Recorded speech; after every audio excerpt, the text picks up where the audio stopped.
Praise the Lord, hallelujah. कई लोग बताते हैं प्रार्थना करने के लिए समय नहीं है। सुबह ऑफिस चले जाते हैं, फिर रात के समय आते हैं, थक जाते हैं, ज़्यादा प्रार्थना नहीं कर सकता, ज़्यादातर वचन नहीं पढ़ सकता। रोज़ाना प्रार्थना करना है लेकिन मुझसे नहीं होता। प्रार्थना कब करे, कौन से समय में करे, कहाँ करे, कितनी देर तक करे, आज इन 3 सवालों का जवाब बताना चाहता हूँ। पहले से लेकर आखिर तक सुनिए ताकि आप इन सवालों का जवाब जान सकते हैं। पहला सवाल है, प्रार्थना कब करना चाहिए।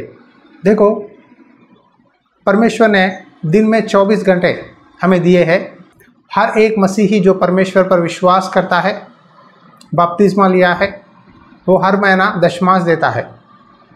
महीने में जिस तरह आप अपना दशमांश देते हैं, उसी तरह दिन में कम से कम 2 घंटे प्रार्थना में, वचन में, परमेश्वर की स्तुति आराधना करने में समय देना बहुत ज़रूरी है। आप जहाँ भी हो, प्रार्थना का समय परमेश्वर को देना है। देखिए, अगर आप नौकरी कर रहे हैं या कॉलेज जाते हैं, स्कूल पढ़ते हैं, बच्चे हैं, तो आपके स्कूल का टाइम 8 घंटे होती है और कॉलेज का समय भी 9 या 10 घंटे रहता है। और ऑफिस का टाइम कुछ लोगों को 9.5 घंटे, कुछ लोगों को 8 घंटे, कुछ लोगों को 12 घंटे। इस तरह हर एक काम के लिए कुछ समय है। फिर परमेश्वर के पास प्रार्थना करने के लिए क्यों आपके पास समय नहीं है? कहते हैं भाई हमें टाइम नहीं है। देखो, टाइम किसी के पास भी नहीं है, टाइम दौड़ते रहता है। आपको ही अपने दिन में से समय निकालना चाहिए। मैं आपको बाइबल में से यीशु मसीह कब प्रार्थना करने लगे वो वचन को बताऊंगा। मार्कुस रचित सुसमाचार चैप्टर 1 वर्स 35 में इस तरह लिखा है, भोर को दिन निकलने से बहुत पहले वहाँ उठकर निकला और एक जंगली स्थान में गया और वहाँ प्रार्थना करने लगा। क्या लिखा है? भोर को दिन निकलने से पहले, यानी सुबह होने से पहले, सूरज निकलने से पहले यीशु मसीह जंगल में जाकर प्रार्थना करने लगे। और एक वचन में लिखा है, उन दिनों में वहाँ पहाड़ पर प्रार्थना करने गया और परमेश्वर से प्रार्थना करने में सारी रात बिताई। क्या लिखा है? पहाड़ पर यीशु मसीह प्रार्थना कर रहे थे और सारी रात यीशु मसीह ने प्रार्थना में बिताई। पहले वचन में लिखा है कि यीशु मसीह भोर को दिन निकलने से पहले, यानी सूरज निकलने से पहले ही यीशु मसीह प्रार्थना करने लगे। और एक वचन में लिखा है कि पूरी रात उन्होंने प्रार्थना में बिताई। रात के समय प्रार्थना करना बहुत अच्छा समय है। और सुबह सूरज निकलने से पहले, यानी सुबह 3 से 6:30 बजे तक के अंदर अगर आपको कभी भी समय मिले, हर दिन अलार्म रख के आप उठकर प्रार्थना करो, तब परमेश्वर आपकी प्रार्थना सुनेगा। देखो, डॉक्टर के पास जाने के लिए भी अपॉइंटमेंट चाहिए। शायद फ्लाइट चढ़ना है, ट्रेन चढ़ना है, कहीं भी सफ़र करना है तो एक टाइम होती है। उसी तरह हर दिन परमेश्वर के साथ एक समय निकालो। 3 बजे उठो, अगर 3 बजे उठ नहीं सकते 4 बजे या 5 बजे, किसी ना किसी एक समय पर आप डिसाइड करो कि प्रभु मैं 3 बजे उठ के प्रार्थना करूँगा, मैं 4 बजे उठ के प्रार्थना करूँगा या 5 बजे।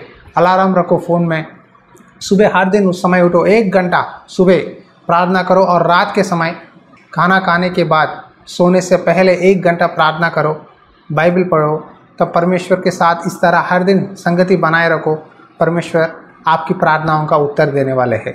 और दूसरी सवाल है, कहाँ प्रार्थना करनी चाहिए। परंतु जब तू प्रार्थना करे तो अपनी कोठरी में जा और द्वार बंद करके अपने पिता से जो गुप्त में है प्रार्थना कर, तब तेरी पिता जो गुप्त में देखता है तुझे प्रतिफल देगा। क्या लिखा है?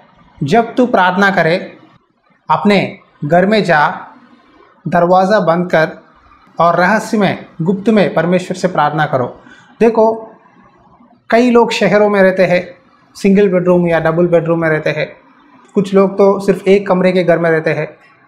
जगह नहीं है भाई प्रार्थना करने के लिए। अगर आप कहेंगे तो आपकी छोटी सी मकान में एक छोटा सा जगह प्रार्थना करने के लिए रखिए। जब आप वो जगह देखेंगे तो तुरंत घुटनों पे आकर प्रार्थना कीजिए। हमारे घरों में हर चीज़ के लिए एक जगह है। किचन के लिए एक जगह है, बेडरूम है, हॉल है, उसी तरह प्रार्थना के लिए करने के लिए एक जगह रखो घर में। जब भी उस जगह को आप देखेंगे आपको मन में याद आएगा कि मुझे प्रार्थना करनी चाहिए। और बाइबल में लिखा है कि यीशु मसीह पहाड़ों में, जंगल में, गेत्सेमेन की बगीचे में, जहाँ भी जगह मिले यीशु मसीह प्रार्थना करते थे। चेले रात के समय सो जाते थे और यीशु मसीह उनके बीच में से उठकर जंगलों में जाते थे, पहाड़ों के पास जाते थे, गेत्सेमेन की बगीचे में जाकर परमेश्वर से विनती, प्रार्थना, स्तुति करते थे। इसीलिए प्रार्थना करने के लिए एक समय रखना ज़रूरी है और प्रार्थना करने के लिए एक जगह, स्पेसिफिक प्लेस, एक जगह रखना बहुत इम्पोर्टेंट है। और तीसरा सवाल है, कितनी देर तक प्रार्थना करें। कई लोग मुझे ये सवाल पूछते हैं, कितना देर तक प्रार्थना करो। मैं आपको कहना चाहता हूँ कम से कम 1 घंटा तो प्रार्थना में रहो, बाइबल पढ़ो, स्तुति करो। ये बात बाइबल में प्रभु यीशु ने कहा। मत्ती रचित सुसमाचार चैप्टर 26 वर्स 40 एंड 41 में इस तरह लिखा है, फिर उसने चेलों के पास आकर उन्हें सोते पाया और पतरस से कहा, क्या तुम मेरे साथ 1 घड़ी भी न जाग सके? जागते रहो और प्रार्थना करते रहो कि तुम परीक्षा में न पड़ो। आत्मा तो तैयार है परंतु शरीर दुर्बल है। क्या तुम मेरे साथ 1 घड़ी भी जाग नहीं सके? जागते रहो और प्रार्थना करो ताकि तुम परीक्षा में न पड़ो। क्या है? जागते रहो और प्रार्थना करो। जाग कर प्रार्थना करना है। कई लोग कहते हैं मैं 24 घंटे प्रार्थना करता हूँ, नींद में भी प्रार्थना करता हूँ, काम करते प्रार्थना करता हूँ, नौकरी जाते हुए प्रार्थना करता हूँ। अच्छा है, लेकिन प्रार्थना के लिए एक समय बहुत ज़रूरी है, एक जगह ज़रूरी है। तीसरी बात, कम से कम 1 घंटा प्रार्थना करो, स्तुति करो परमेश्वर की। अगर आपको परमेश्वर ने अन्य भाषाओं की वरदान दिया है, अन्य भाषाओं में स्तुति करो। आपकी प्रेयर रिक्वेस्ट परमेश्वर से बताओ, परमेश्वर से कहो, परमेश्वर तू मेरे साथ रहे। हर दिन परमेश्वर से बात करना है। कई लोग कहते हैं प्रार्थना करनी नहीं आती, प्रार्थना कैसे करें? अगर आपके घर में एक छोटा सा नन्हा सा बच्चा पैदा हुआ है, क्या वो बच्चे को बातें आती है बात कर? क्या बच्चे को बात करना आता है? नहीं।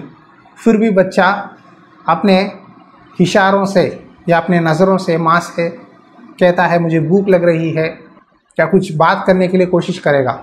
और माँ जान जाती है कि बेटा का हाल क्या है, बेटा क्या चाहता है।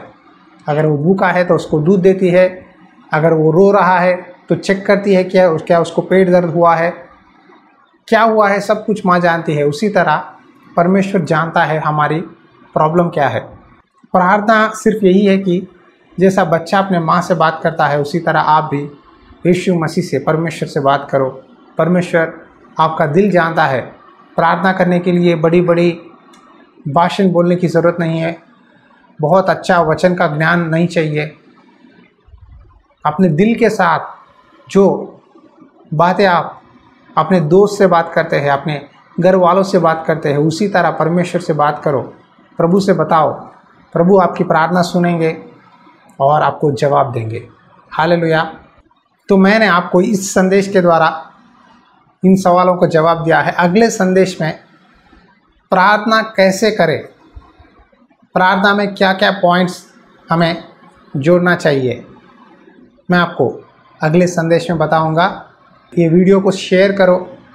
उसी तरह अगर आपको परमेश्वर ने सेवकाई में सपोर्ट करने के लिए प्रेरणा दिया है तो प्लीज़ इस सेवकाई में आप अपना दान बेचकर सपोर्ट कर सकते हैं ताकि परमेश्वर की सेवकाई को और भी हम आगे बढ़ा सके। God bless you. परमेश्वर की आत्मा सदा आपके साथ बनी रहे। आमीन।